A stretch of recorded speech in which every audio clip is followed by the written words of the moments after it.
2018 সাল থেকে ভবন নির্মাণের প্ল্যান পাস নিয়ে জটিলতা বেড়ে যাওয়ায় বিপাকে বরিশাল সিটি কর্পোরেশনের বাসিন্দারা। প্ল্যান পাস করাতে না পেরে ভবন নির্মাণ থেকে মুখ ফিরিয়ে নিচ্ছেন নগরবাসী। অন্যদিকে যশোরে পৌরসভা ও স্থানীয় সরকার মন্ত্রণালয়ে চিঠি চালাচালিতে চাপা পড়েছে বহুতল ভবনের নকশা অনুমোদনের ফাইল। শের নিয়াবত সাদিক আব্দুল্লাহ মেয়র নির্বাচিত হওয়ার পর থেকে বহুতল ভবনের প্ল্যান পাস কার্যক্রম কঠিন হতে শুরু করে। বিভিন্ন ধাপে ফি বৃদ্ধি করা হয় কয়েকশো গুণ।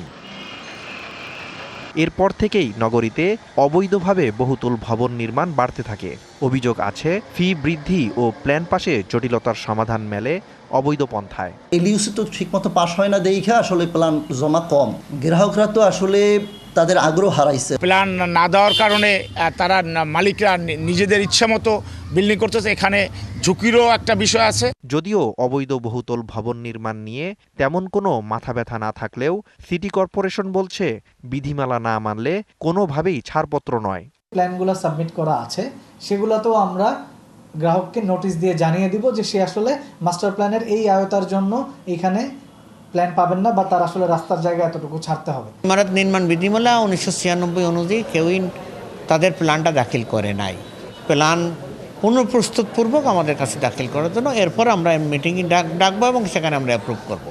এদিকে যশোরে 7 তলার উপরে ভবন নির্মাণের অনুমোদন না দেয়ায় বিপাকে পড়েছে নির্মাণ ব্যবসায়ীরা। আগে অনুমোদন মিলত জেলা প্রশাসকের কার্যালয় থেকে, তবে গত বছর থেকে বিল্ডিং কনস্ট্রাকশন কমিটি জমা দেয়া নকশাগুলো পৌরসভায় ফেরত পাঠিয়েছে। এতে ক্ষতির মুখে ব্যবসায়ীরা। মন্ত্রক থেকে এই চিঠিগুলো আসলে যশোর পৌরসভা প্ল্যানগুলো ছেড়ে দেওয়ার অনুমোদনের চিঠি পাইলে আমরা এই সমস্যার থেকে মুক্তি পাই। পৌর কর্তৃপক্ষ বলছে, এ বিষয়ে মন্ত্রণালয়ে চিঠি পাঠানো হলেও মেলেনি সাড়া। শুধু যশোর পৌরসভা নয়, সারা বাংলাদেশের অধিকাংশ পৌরসভায় এটা মন্ত্রণালয়তে জানতে চান এখন আমাদের করণীয় কী, এবং আমরা এই সিদ্ধান্তের অপেক্ষায় আসলে আছি।